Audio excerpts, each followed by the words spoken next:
Hello friends, again मैं मौलिक sir आपके सामने काफ़ी सारे वीडियोस लेके अब आने वाला हूं, क्योंकि हम हमारी इस पर्टिकुलर चैनल को फिर से लाइव करने जा रहे हैं और ज़्यादा से ज़्यादा वीडियोस मेरे फ्रीक्वेंटली आपके पास आते रहेंगे। हाँ, ये बात सही है कि काफ़ी सारे टाइम से मैंने आपके लिए कोई भी टैक्सेशन के वीडियो नए नहीं डाले, और अब मैं आपके लिए नए वीडियोस के साथ हाजिर हूँ, एक नए टॉपिक के साथ और एक नई तरह के टेक्निक के साथ हम आगे बढ़ने जा रहे हैं। तो वेलकम अगेन। आज हम जो पढ़ने जा रहे हैं वो है डायरेक्ट टैक्स, और डायरेक्ट टैक्स में एमके सर के साथ आप जुड़ रहे हो तो प्लीज़ ये वीडियो आपके लिए बहुत ही इंपॉर्टेंट है, और आगे काफ़ी सारे वीडियोस आपके लिए मैं लाता रहूँगा। सो प्लीज़ इस चैनल के साथ बने रहिए और इसको लाइक और शेयर करते रहिए, सब्सक्राइब करते रहिए। प्लीज़ बेल आइकन को दबाना मत भूलिएगा। तो आगे बढ़ते हैं दोस्तों, डायरेक्ट टैक्स में आज का जो हमारा टॉपिक है वो टॉपिक है आपके लिए एक स्पेशल टॉपिक, और उस टॉपिक का अगर मैं नाम बोलूं तो उसके पहले उसका इंट्रोडक्शन देता हूं कि जिस टॉपिक का सीए, सीएस और सीएमए की एग्जाम के अंदर सबसे ज़्यादा वेटेज रहता है। अच्छा, वेटेज सबसे ज़्यादा रहता है और उसके साथ काफ़ी सारी सेक्शंस ऐसी है कि जो इस पर्टिकुलर टॉपिक को कवर अप करने के लिए आपको याद करनी पड़ती है। यस, आप सही समझ रहे हैं, मैं उसी टॉपिक की बात कर रहा हूं, और वो टॉपिक है आपका अपना इनकम फ्रॉम पीजीबीपी। हाँ, profit and gain from business profession. दोस्तों ये टॉपिक जो है ना वो आपको समझने में काफ़ी टिपिकल लग रहा होगा, क्योंकि एक चीज़ क्लियर है दोस्तों कि आप जब भी इस टॉपिक को सोचते होगे तब आपके दिमाग में यही आता होगा कि यार इतने सारी सेक्शंस है सर, कैसे याद करें, सर इतने सारे टर्मिनोलॉजी से, इतने सारे टेक्निकल प्रोविजन से कैसे याद करें। बट प्लीज़ अब आप ये फिक्र छोड़ दीजिए, मैं आपके सामने काफ़ी सारे ऐसे नए वीडियोस डालता रहूँगा जिसमें आपकी पर्टिकुलर सेक्शन वाइज ये वीडियोस होंगी, और मैं ज़्यादा से ज़्यादा टाइम करूँगा कि 30 to 40 मिनट्स के वीडियोस हो, और उसमें जो कुछ भी प्रोविजंस के टेक्निकलिटीज़ है वो आपके लिए रहेंगे। तो पीजीबीपी के लिए आप एमके सर के ऊपर रिलाइड रह सकते हैं, और आगे शायद मैं ट्राई कर रहा हूँ कि आगे भी एक्सपांड करके आपको कोई और भी सब्जेक्ट, कोई और भी टॉपिक के वीडियोस डालता रहूँ। तो पीजीबीपी के साथ शुरू करते हैं दोस्तों। तो are you ready?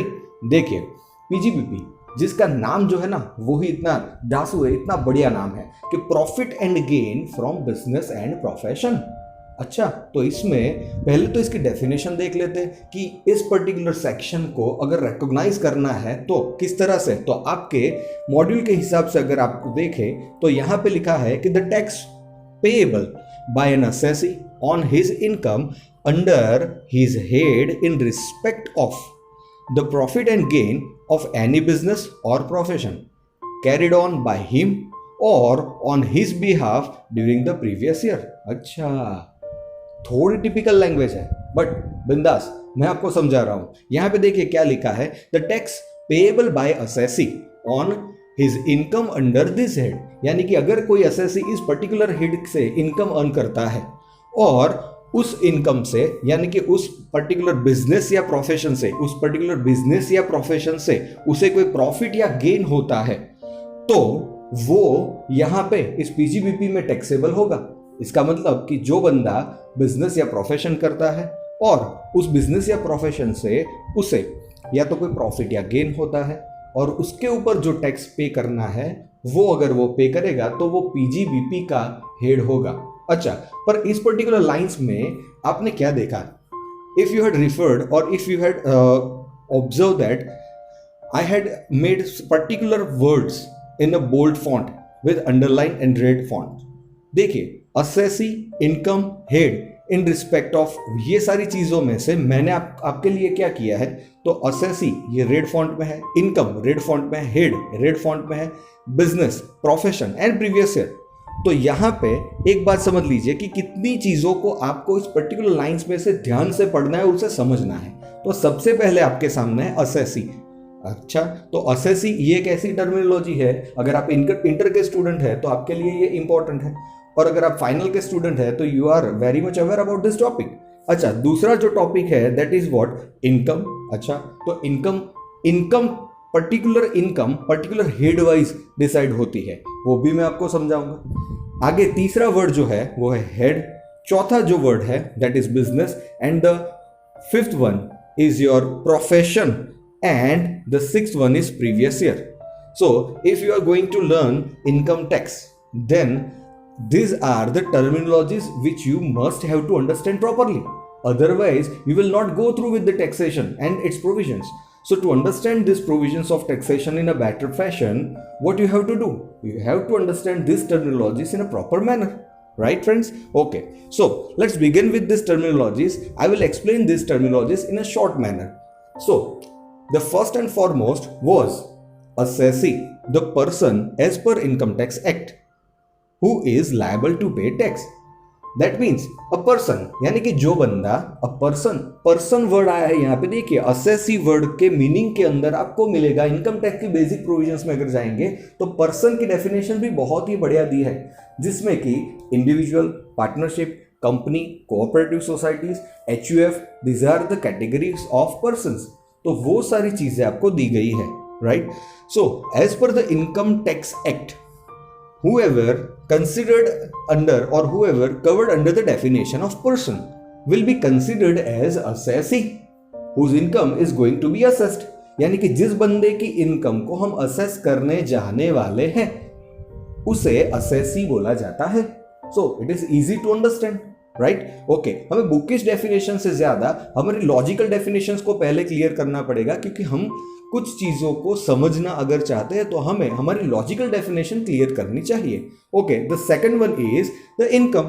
So income of a person as computed under the provision of act. See, I had not written the word under this head, I had written the word under the provision of act. Act माने income tax act, obviously. इसका मतलब ये कि income किसे माना जाता है। तो according to the income tax act they had created 5 heads.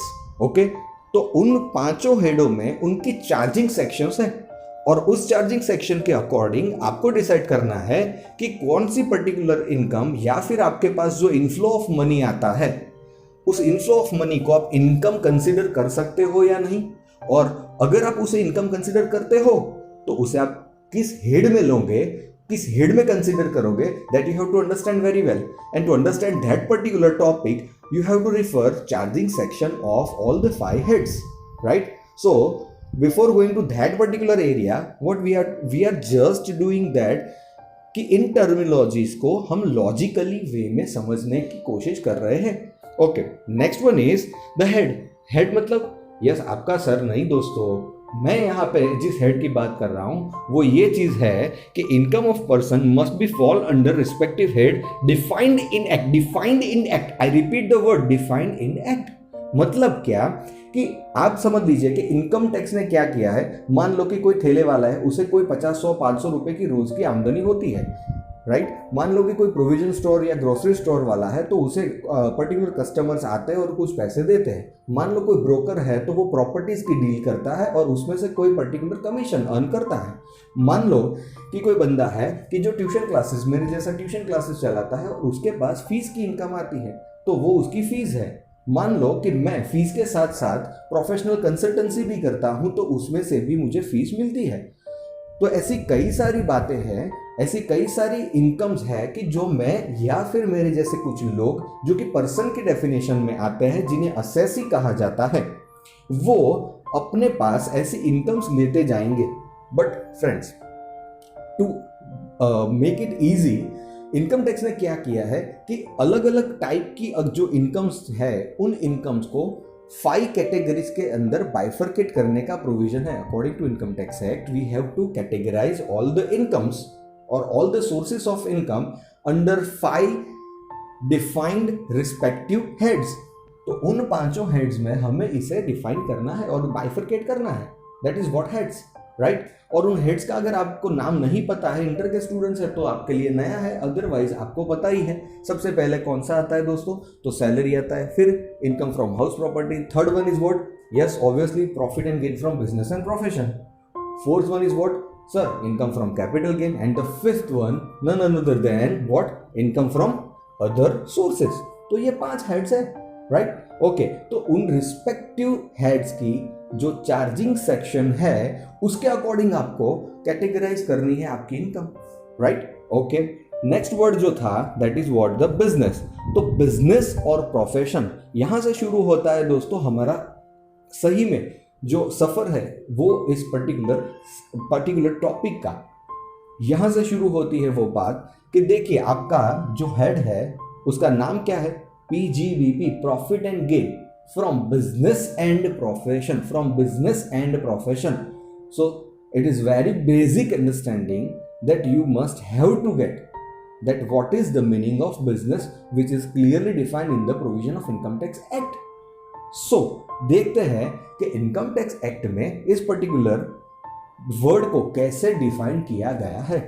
So yes, according to Income Tax Act, the term business has been defined in section 2 subsection 13 to include any trade, commerce or manufacture, any trade, commerce or manufacture, or any adventure or commerce in the nature of trade, commerce, manufacture. That means sir ये तो बहुत ही easy है. अरे आपको शायद complicated लगता है, but don't worry, MK is here. आप देखिए यहाँ पे 3 वर्ड के ऊपर आपको फोकस करना है. If you want to understand the meaning of business, or if you want to memorize this particular definition, there are 3 key words which you have to remember properly. And those 3 words are trade, commerce and manufacture. Trade, commerce and manufacture. Trade, commerce and manufacture. Obviously. See, again, referring this particular definition, the term business has defined in section 2 subsection 13 or subsection 13 of section 2. Okay, to include, that means business include. I repeat, business include. यहां से definition अगर आप easily समझना चाहते हैं तो इस वे में पढ़िए. सबसे पहले पढ़िए ऊपर बिजनेस और नीचे देखिए business include any trade, any commerce और any manufacture. Any trade, any commerce और any manufacture. I repeat, business include any trade, any commerce, any manufacture. और के बाद का फंडा तो और भी इंटरेस्टिंग है दोस्तों. आई रिपीट, और के बाद का फंडा और भी इंटरेस्टिंग है. और एनी एडवेंचर और कंसर्न, और एनी एडवेंचर और concern in the nature of, यानी कि ऐसे कोई भी एडवेंचर या कंसर्न आप लोगे कि जो किसी ट्रेड जैसे है, या किसी कॉमर्स जैसे है, या किसी मैन्युफैक्चरिंग एक्टिविटी के जैसे है. ऐसे कोई भी एडवेंचर या कंसर्न कि जो in the nature of, that means कि जो किसी ट्रेड के जैसे लगते हैं, या किसी कॉमर्शियल एक्टिविटी के जैसे लगते हैं, या फिर कोई मैन्युफैक्चरिंग एक्टिविटी के जैसे लगते हैं, उन्हें आप बिजनेस में इंक्लूड कर सकते हो. तो दोस्तों यहां पे वर्ड जो इंक्लूड है ना, उसी से डेफिनेशन को शुरू क्यों किया, that is the main thing. यहां पे इन्होंने इंक्लूड वर्ड से इसीलिए शुरू किया कि बिजनेस की डेफिनेशन हमारे आसपास अगर हम देखेंगे तो इतने सारे एक्टिविटीज लोग कर रहे हैं, और हर रोज वो ये बोलते हैं कि मैं अपने बिजनेस पे जा रहा हूँ, मैं अपने धंधे पे जा रहा हूँ, मैं अपना धंधा कर रहा हूँ, मेरा खुद का धंधा है. बट दोस्तों आसपास जरा देखे तो सही, कितने सारे लोग अलग अलग प्रकार के, अलग अलग टाइप्स के बिजनेस या धंधे करते हैं. तो वहां पे उसे स्पेसिफाइड इंक्लूसिव डेफिनेशन वो लोग दे नहीं सकते, इनकम टैक्स एक्ट भी नहीं दे सकता.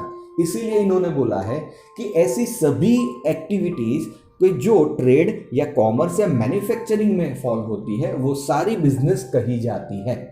Right, okay. तो दूसरा वर्ड है आपके लिए प्रोफेशन. ऑब्वियसली, तो प्रोफेशन में क्या आएगा दोस्तों? देखिए, अब तक आप दोनों वर्ड को शायद इंटरचेंजेबली यूज करते होंगे, या फिर समझने के लिए भी यही सोचते होंगे कि business profession, profession is equal to business, business is equal to profession.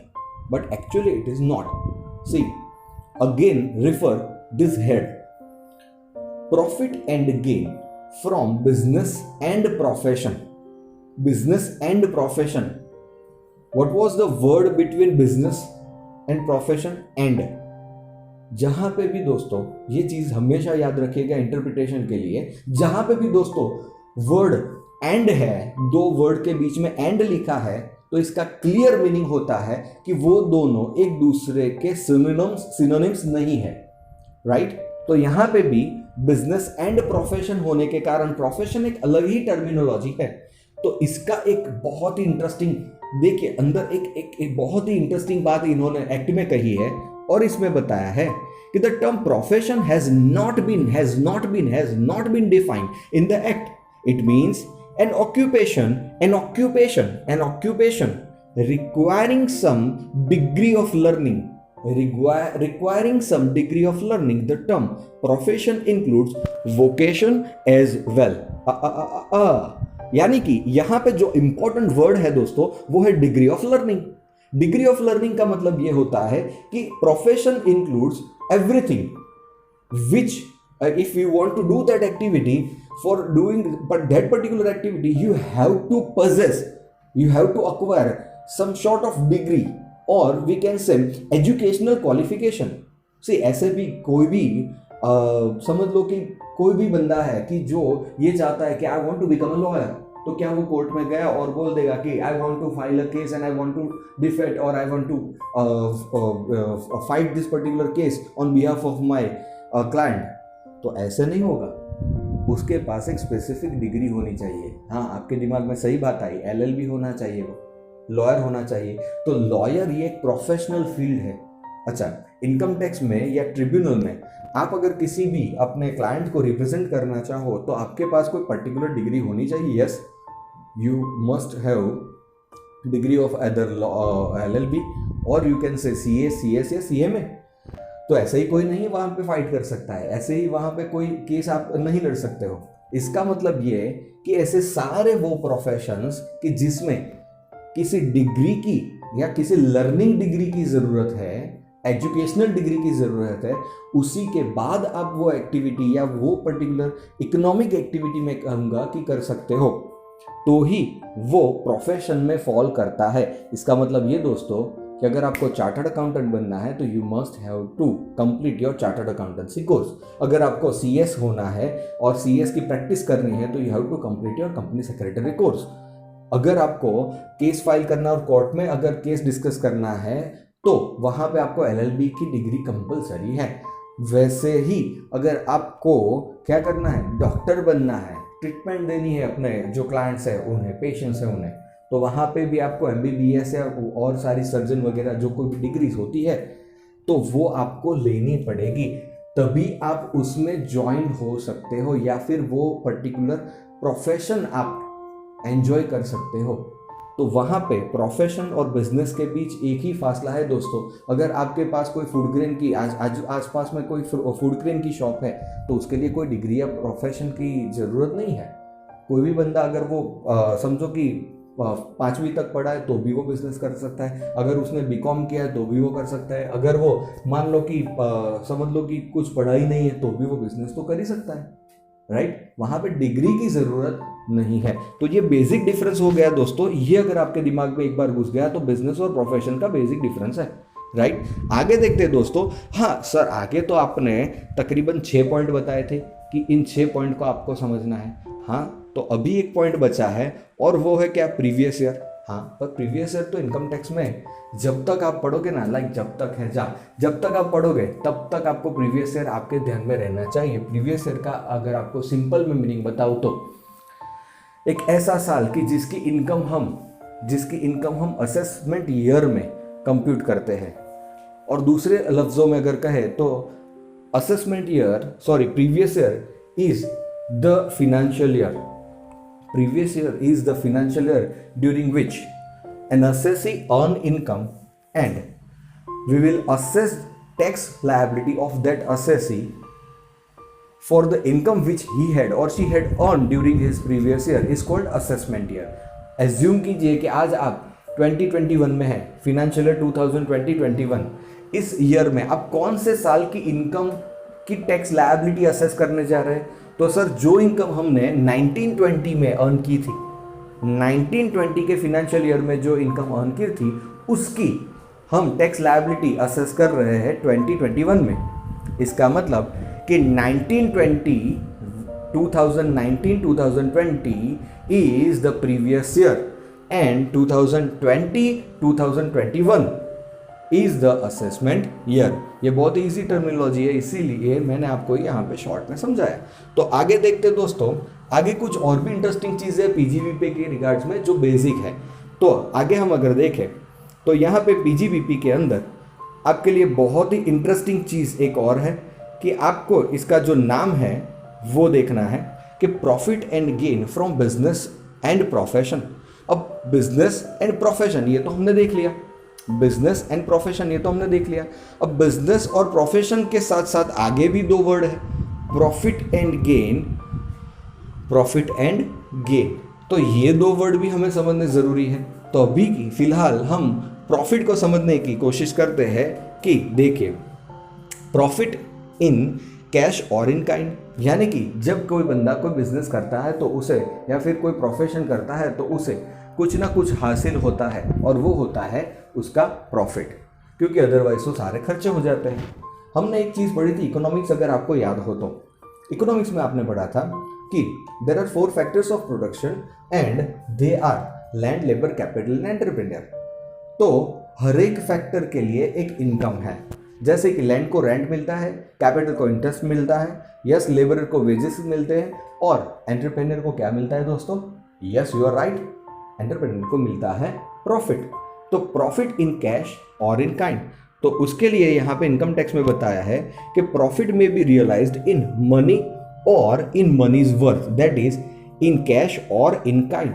यानी कि या तो आपको कैश मिलेगा, वो शायद प्लास्टिक मनी भी हो सकता है, या पेपर मनी, या फिर ई मनी भी आप कंसीडर कर सकते हो, क्योंकि आज के दौर में दोस्तों देखिए लॉकडाउन चल रहा है। लॉकडाउन में सिचुएशन ही कुछ ऐसी है कि अगर मैं चाहूँ तो भी कोई नोट या करेंसी किसी और पर्सन को देने नहीं जा सकता हूँ, तो क्या करूँगा? तो एक ही चीज़ होगी, मैं उसे इलेक्ट्रॉनिकली ट्रांसफ़र करूँगा उस फंड को, तो वो भी इक्वल टू कैश ही है, बट कैश और काइंड। तो प्रॉफिट में भी रियलाइज्ड इन मनी और इन मनीज वर्थ। तो देखिए दोस्तों, where profit is realised in form other than cash, in form other than cash, the cash equivalent of the receipt on the date of receipt must be taken as value of the income received in kind। इसका मतलब ये दोस्तों कि अगर आपको cash नहीं मिल रहा है, अब यहाँ पे बार्टर सिस्टम में आप याद करिए कि आपके अर्लियर स्टडीज और एजुकेशन सिस्टम के अंदर आप पढ़ के आए थे कि जब मनी पढ़ना शुरू किया ना, तब आपको पहले बताया गया था कि बार्टर सिस्टम थी। और बार्टर सिस्टम में क्या होता था दोस्तों? तो बार्टर सिस्टम में लोग कोई पर्टिकुलर प्रोडक्ट या कमोडिटी के सामने कमोडिटी एक्सचेंज करते थे, कोई कमोडिटी के सामने सर्विस एक्सचेंज की जाती थी, राइट? तो वहाँ पे when there was not existence of money, there was not an existence of money, in that time people used to prefer barter system. They used to exchange goods against goods and goods against service, or service against goods, right? So this kind of barter system were there, but after evolution of time, people had, or we can say mankind had invented a very beautiful and wonderful innovation on the earth is what money. क्योंकि आज हर एक आदमी कुछ भी काम करता है तो वो पैसों के लिए है दोस्तों। तो यहाँ पे ये बताया गया है कि अगर आपको पैसों के अलावा कोई और चीज़ मिलती है, that is what in kind. तो जब आपको वो चीज़ मिलती है on the date of receipt, on the date of receipt, on the date of receipt must be taken as value of income received in kind. यानी कि मान लीजिए दोस्तों कि मैं किसी एक पर्टिकुलर क्लाइंट को या फिर मेरे को एक स्टूडेंट को पढ़ाता हूँ। अब पढ़ाते पढ़ाते उसकी फ़ीस मैंने चार्ज करी, तो फीस जो है वो मैंने उससे मांगी। मैंने बताया कि भाई आप मेरे कोचिंग लेते हो तो आपको 10,000 पे करने हैं। अच्छा, अब उस 10,000 के अगेंस्ट में अगर मान लीजिए कि वो किसी गोल्डस्मिथ का कोई बच्चा है, तो उसने मुझे बोला कि sir are you interested in gold? तो मैंने बोला yes I am interested in gold. तो वो मुझे बताता है कि if you are comfortable then you should purchase any gold ornament from my shop against my fees. So मैं वहाँ पे क्या करूँगा, तो मैंने मेरी जो बिलव्ड वाइफ है उसकी एक अच्छी सी जो रिंग है, वो रिंग मैंने ऑर्डर कर दी और वो रिंग मुझे उन्होंने मेरी फीस के अगेंस्ट में दे दी। दैट मीन्स कि क्या मुझे इनकम नहीं हुई? क्या मैं ये मान सकता हूँ कि उस बंदे ने मुझे 10,000 कैश या इलेक्ट्रॉनिक पेमेंट नहीं किया, that means it is not my income? Answer is wrong, answer is no. मैंने कैश एक्सेप्ट नहीं किया, बट कुछ ऐसी चीज मैंने उनसे ली है जो कि मेरी फीस के अगेंस्ट में इनफ है, सफिशिएंट है, राइट? तो that is what in cash और इन काइंड। ओके, नेक्स्ट देखते हैं दोस्तों कि यहाँ पे जब मुझे वो रिंग मिली होगी ना, तभी मुझे कंसिडर करना है कि on the date of receipt of that thing, that is my income. So I have to consider value of that particular commodity as my income, value of that particular commodity, because here we are not going to use the word price because I had not paid for, right? Okay, next one is the second one, capital receipt भी होती है कभी कभार। तो capital receipt को PGBP के head में consider किया जाएगा या नहीं? तो यहाँ पे देखिए कि capital receipts are not generally to be taken into account while computing profit under this head, यानी कि PGBP, yes I repeat, PGBP के हेड के लिए आपको जनरली कैपिटल रिसिप्ट्स को कंसिडर नहीं करना है। So capital receipts are not generally to be taken into account while computing profit under these head, यानी कि PGBP। ओके, सो प्रॉफिट के अंदर आपका थर्ड पॉइंट है कि वॉलंटरी रिसिप्ट। तो वॉलंटरी रिसिप्ट के लिए आप क्या करोगे? सो payment voluntary made by person who were under no obligation to pay anything at all would be income in the hands of recipient if they were received in the course of business or by exercise of a profession or vocation। इसका मतलब क्या? इसका मतलब ये है कि अगर मान लीजिए कि कोई एक पर्टिकुलर पर्सन है, फॉर एग्जांपल मैं बताता हूँ आपको कि अगर मान लीजिए कि मैंने कोई एक चैरिटेबल ट्रस्ट था, उसका कोई लीगल इश्यू था, तो उस लीगल इश्यूज़ के लिए मैंने उनका केस फाइल किया था और उनके केस के लिए मैंने ट्रिब्यूनल या पर्टिकुलर जगह पे मैंने उनका केस रिप्रेजेंट किया। एज ए रिप्रेजेंटेटिव मैंने उनके कुछ particular amount of money save किए, लीगल इश्यूज़ थे उनमें से उन्हें इवैक्यूएट किया। तो वहाँ पे उस पर्टिकुलर ट्रस्ट के जो बेनिफिशियरीज थे वो लोग अगर मुझे एज ए गिफ्ट कुछ देते हैं तो मैंने तो उनके लिए कोई केस ही नहीं लड़ा था ना। मेरे क्लाइंट कौन थे? तो वो तो ट्रस्ट था, बट मैंने ट्रस्ट के बिहाफ में जो केस फाइल किया था और जो ट्रस्ट के बिहाफ में जो लीगल इश्यूज जो मैंने टैकल किए, उनसे इनडायरेक्टली उन बेनिफिशियरीज को बेनिफिट हो रहा था और उन बेनिफिट के अगेंस्ट में उन्होंने ग्रेटिट्यूअसली खुश होके मोगेम्बो खुश होके उन्होंने मुझे कोई गिफ्ट दिया या मुझे कोई पैसे दिए, तो वो भी मेरी इनकम होगी। क्यों? क्योंकि मैंने मेरी प्रोफेशनल कैपेसिटी से उनका केस जो था उसे रिप्रेजेंट किया था। तो वो प्रोफेशनल कैपेसिटी के काम के अगेंस्ट में मुझे जो कुछ भी मिल रहा है थर्ड पर्सन के थ्रू वॉलेंटरीली दिया गया है, फिर भी वो मेरी इनकम कंसिडर होगी। Right now point number, yes, दस एनी अमाउंट, यहाँ पे एक अच्छा केस है वैसा ही, an amount paid to a lawyer by person who was not client, beneficiaries were not client, but who has been benefited by the lawyer's professional service to another, यानी कि मैंने तो ट्रस्ट को सर्विस दिया था, बट बेनिफिशियरीज जो है वो तो मेरे क्लाइंट ही नहीं है। मेरा क्लाइंट कौन था? ट्रस्ट। अच्छा, to another would be assessable as lawyer's income, तो वो लोग जो कुछ भी खुश हो के मुझे देंगे वो मेरी इनकम है। Next one, the fourth point, application of the gain of trade is immaterial. Application of the gain of trade is immaterial. इसका मतलब ये दोस्तों कि gains made even for the benefit of the community by a public body would be liable to tax. इसका मतलब ये कि कोई भी पब्लिक बॉडी अगर होगी, उस पब्लिक बॉडी ने पब्लिक के लिए कोई काम किया और उसमें से कुछ प्रॉफिट या मुनाफा किया, तो भी भले ही उसने पब्लिक बॉडी के नाते ये किया है, फिर भी वो पीजीबीपी के हेड में फॉलो होगा, because he is getting gain और profit. Next, to attract the provision of section 28 it is necessary that the business profession और वोकेशन, यस वोकेशन पे मैं आपको ये बताऊंगा कि अगर कोई बंदा है, जैसे कि हम मान लेते हैं बाबा रामदेव का एग्जांपल लेते हैं, बाबा रामदेव क्या बिजनेस करते हैं? नहीं। क्या वो प्रोफेशन करते हैं? नहीं। वो तो जगह जगह पे जाते हैं, योग का प्रचार करते हैं और उसमें से कुछ डोनेशंस पाते हैं और डोनेशन के बेस पे आगे अपना काम चलाते रहते हैं। तो वो जो डोनेशन है वो उनकी वोकेशनल एबिलिटी के कारण मिलता है, तो वो भी पीजीबीपी के हेड में आता है। दोस्तों ये बात मत भूलिएगा, vocation is also included and considered under the head of PGBP.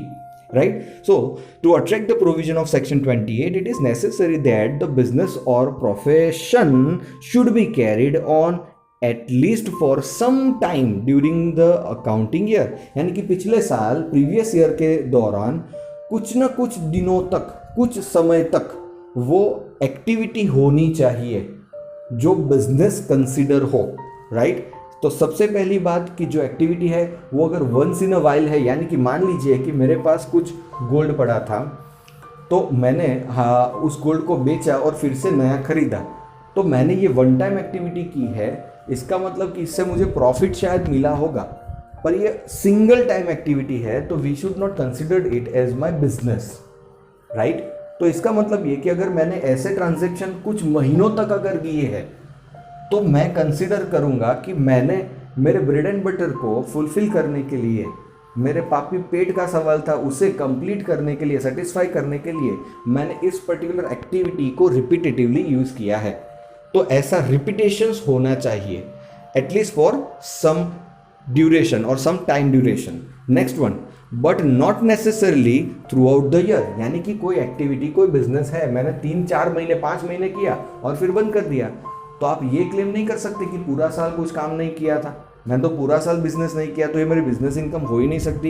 You can not say that. Yearly completion is not necessary but at least for some time during the accounting year. And the third one, not necessarily by assessee owner personally, यानी कि वो business मैं ही करूं ऐसा जरूरी नहीं है, मुझसे ही वो बिजनेस रन हो ऐसा भी जरूरी नहीं है, मैं कोई और पर्सन को हायर करके भी वो बिजनेस कर सकता हूँ या किसी और के साथ करवा सकता हूँ, but it should be under his direction and control. अगर मैं खुद नहीं कर रहा तो मेरे डायरेक्शन और मेरे कंट्रोल के अंदर होना चाहिए। यानी कि अगर इनकम टैक्स ऐसी कोई एक्टिविटी के ऊपर इनकम टैक्स चार्ज करना चाहे और नोटिस भेजे, तो इनकम टैक्स को प्रूव करना पड़ेगा कि ये एक्टिविटी या तो मैं खुद कर रहा हूँ, अच्छा अगर मैं खुद नहीं कर रहा हूँ तो कोई और कर रहा है, बट कोई और कर रहा है वो मेरे डायरेक्शन और कंट्रोल के अंदर कर रहा है, तो ही ये माना जाएगा कि वो इनकम जो अर्न हो रही है उस बिजनेस से वो मेरी इनकम है। Otherwise department can not ask me to pay tax on that business income, right? तो आगे देखिए दोस्तों, next is point number 5, legality of income. अब देखिए इनकम टैक्स को ना दोस्तों इनकम के ऊपर मतलब है नहीं, सॉरी, इनकम टैक्स के ऊपर मतलब है इनकम का सोर्स कोई भी हो, इट इज इममटीरियल। यहां पे भी दोस्तों वही लिखा है कि the legality of business, profession और vocation does not exempt its profit from tax. अगर कोई बंदा ये बोल दे कि भाई मैं तो यार इलीगल बिजनेस करता हूँ, मुझसे इनकम टैक्स कोई टैक्स वसूल ही नहीं सकता, तो ये बात गलत है। इनकम टैक्स को आपके बिजनेस की लीगलिटी से कोई मतलब नहीं है। इनकम टैक्स को तो सिर्फ एक ही चीज पता चलता है कि अगर आप कोई भी बिजनेस एक्टिविटी करते हो, वेदर इट इज लीगल और इलीगल, और अगर उससे आपको प्रॉफिट होता है, तो डिपार्टमेंट आपसे उस इनकम के ऊपर टैक्स वसूल कर सकता है, टैक्स कलेक्ट कर सकता है। दैट मीन्स कि legality of business is immaterial. Next one is the revenue is not concern, see the word not concern with the tent of legality in the income or its source. Next one, income from distinct business. मान लीजिए कि मैं 3-4 और business, जैसे कि मैं tuition classes भी ले रहा हूँ, वैसे ही मैं अपनी टैक्स प्रैक्टिस भी कर रहा हूँ, और वैसे ही कई सारी फर्म्स में मैं कंसल्टिंग भी कर रहा हूँ। तो 3 अलग अलग कैटेगरी हुई और तीनों के प्रॉफिट, यानी कि मैं तीनों के बुक्स ऑफ अकाउंट अलग रखूंगा, मुझे रखने ही चाहिए, रखने ही पड़ेंगे। तीनों के बुक्स ऑफ अकाउंट अलग मेंटेन करना है, तीनों के अकाउंटिंग रिकॉर्ड्स पे से तीनों का प्रॉफिट भी अलग निकालना है। पर क्या मुझे 3 इनकम टैक्स रिटर्न फाइल करने हैं? नहीं सर, मुझे 3 इनकम टैक्स रिटर्न फाइल नहीं करने, मुझे सिर्फ एक ही रिटर्न फाइल करना है और वो होगा एमके सर का। क्यों? क्योंकि इनकम अर्न करने वाला बंदा एज अ पर्सन वो तो मैं एक ही हूं। हाँ, मैं 3 अलग अलग बिजनेस या प्रोफेशन के साथ जुड़ा हूं। तो यहां पे लिखा है the profit of each distinct business must be computed separately. I repeat, each distinct business must be computed separately, but the tax charged or tax chargeable under this section is not on the separate income of every distinct business, is not on the separate income of every business or distinct business, but on the aggregate profit of all the business carried on by assessee. तो इसका मतलब ये हुआ कि सभी business की जो profit है उसे समेशन करके जो टोटल मेरी इनकम बनती है उसी के ऊपर टैक्स लायबिलिटी बनेगी। आगे देखिए दोस्तों, यहाँ पे एक मिस्टेक है, पॉइंट नंबर 7 है कंप्यूटेशन ऑफ प्रॉफिट। तो कंप्यूटेशन ऑफ प्रॉफिट के लिए दोस्तों यहाँ पे profit should be computed after deducting the losses and expenses incurred for earning the income. Losses and expenses incurred, expenses incurred होते हैं दोस्तों, लॉस कभी incurred नहीं होता है, लॉस occurred होता है। लॉस हमारी मर्जी से नहीं होते बट एक्सपेंसेस हमारी मर्जी से होते हैं। इंटरप्रिटेशन पे खास आपको ध्यान रखना है दोस्तों, तभी आप इनकम टैक्स या लॉ जो है वो आप अच्छे से कर पाओगे और अच्छा स्कोर होगा। तो losses and expenses incurred for earning the income in the regular course of business, profession और वोकेशन, यानी कि कोई भी बिजनेस, प्रोफेशन या वोकेशन के रेगुलर कोर्स ऑफ बिजनेस के लिए या रेगुलर एक्टिविटी के लिए जो आप इनकम अर्न कर रहे हो, उस इनकम को अर्न करने के लिए कुछ ना कुछ तो खर्चा लगता है। अगर वो खर्चा लगता है तो उस खर्चे को आपको उस इनकम के सामने एडजस्ट करना है और फिर प्रॉफिट फाइंड आउट करना है। और वो कैसे करना है उसके लिए हमारे पास रिडक्शन की काफ़ी सारी सेक्शंस है that we are going to refer later on. आप आगे देखते जाइएगा, आगे अच्छे अच्छे मेरे सेशंस आते जाएंगे। और आप लाइक और शेयर करना फिर से बता रहा हूँ मत भूलिएगा। और आपको कोई भी क्वेरी हो तो आप नीचे मेरे नंबर के ऊपर व्हाट्सएप कर सकते हैं। Next, unless the loss or expenses is expressly or by necessary implication disallowed by the act, यानी कि अगर कोई एक्सपेंस या फिर कोई लॉस इनकम टैक्स ने स्पेसिफिकली बोला है कि that we are not going to allowed you as deduction, that income tax is not going to allowed you as a deduction, then only you are not eligible to get deduction of that expenditure. Otherwise you are eligible. So these particular point will be discussed later on. Next one, the charge is not on the gross receipt but on the profit and gain, यानी कि they are going to charge tax rates on not gross receipts but on profit and gain. आपके profit के ऊपर income tax के rate लगेंगे, वो आपके turnover के ऊपर नहीं लगेंगे, राइट। तो आगे दोस्तों, आप आगे के सेशन के लिए फिर से मेरे साथ बने रहिएगा। मेथड ऑफ अकाउंटिंग सेक्शन 145 आपके लिए नेक्स्ट सेशन के लिए है। सो थैंक यू, अभी के लिए इतना ही। और फिर से बता रहा हूँ, आप इस चैनल पे बने रहिए और लोगों को भी रिफ़र कीजिए और लाइक और सब्सक्राइब और शेयर करना ना भूलिए। सो फिलहाल के लिए goodbye from MK sir and thanks for being with me. Thank you very much. आपके लिए बहुत ही जल्द नेक्स्ट सेशन रिलीज होगा। Thank you.